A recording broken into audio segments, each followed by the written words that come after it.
The president got a good chunk of his legislative agenda through the Investment Act, the Build Back Better, or what it became, the Inflation Reduction Act, infrastructure, various other measures in 2021, 2022. For whatever reason, voters are not giving him a lot of credit. Inflation is coming down somewhat, but you go to the store, groceries still seem awfully high. You need to get your car fixed. It still seems like a lot. It's just these daily expenses that Americans have to deal with, and they usually blame the incumbent for these problems. There's no reason to think it will be different this time. Welcome to the Debrief, where we talk to the Washington Examiner's top journalists about the headlines they're covering and where the story's going next. I'm Jim Antle. I'm joined by magazine managing editor David Mark.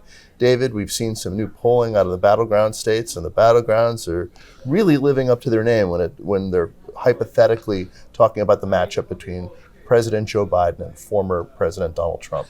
Yeah, these are, of course, the 7 or 8 states that are going to decide the 2024 presidential election, depending how you count it. And former President Trump is surprisingly close in a lot of these states. It's not looking great for Joe Biden. Some of his approval ratings are below 40%, which is not really where you want to be a bit over a year out from Election Day. Now, granted, it is a bit over a year out from Election Day, so we can't read too much into it, but these are states that actually Biden won, you might say, a decent margin in 2020. Pennsylvania, Michigan, the blue wall, parts of the old blue wall, even Arizona and Georgia, which were big pickups for Democrats. So probably nothing news Team Biden wants to hear right now. You know, and a big part of it seems, at least in this early going, is that voters are sour on the economy and not buying Bidenomics, and that seems to be hurting the president right now. Yeah, that's right. The president got a good chunk of his legislative agenda through the Investment Act, the Build Back Better, or what it became, the Inflation Reduction Act, infrastructure, various other measures in 2021, 2022. For whatever reason, voters are not giving him a lot of credit. Inflation is coming down somewhat, but you go to the store, groceries still seem awfully high. You need to get your car fixed.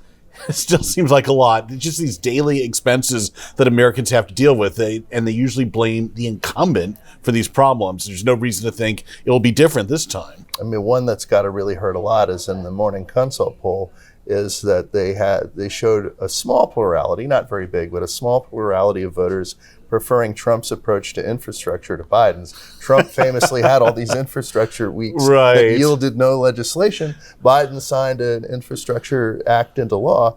But there's one thing that I think the Democrats are hoping they'll have going for them. Well, 2 really. One being Trump, and 2, you know, we're filming this. We don't know exactly what will have happened in the House by the time viewers see this. But clearly there's some dysfunction going on there. And the White House, I think, hopes that they can draw a contrast with that. And that's traditionally when Democratic presidents have done best, when they run against problems, dysfunction on the other side, whether it was Bill Clinton in the Republican Congress back in the 1990s, Joe Biden back in 2020 when he ran against then President Trump the first time, plenty of other examples.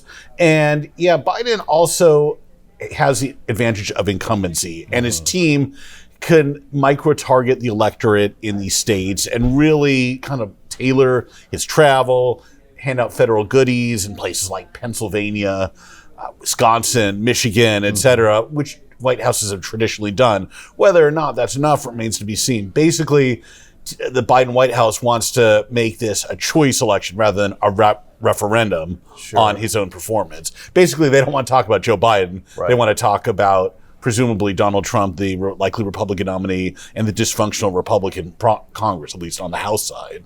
And one advantage they clearly have over Hillary Clinton is they know it's possible Donald Trump could win.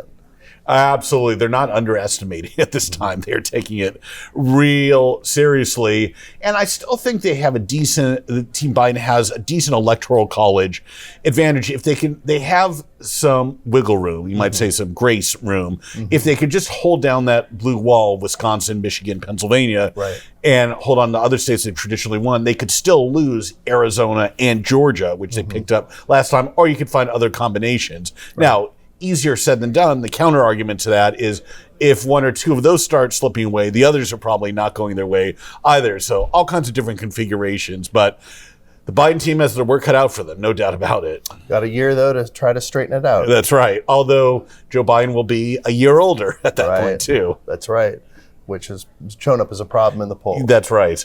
Thank you, David. Thank you. You can read David and the rest of our political team's coverage at washingtonexaminer.com.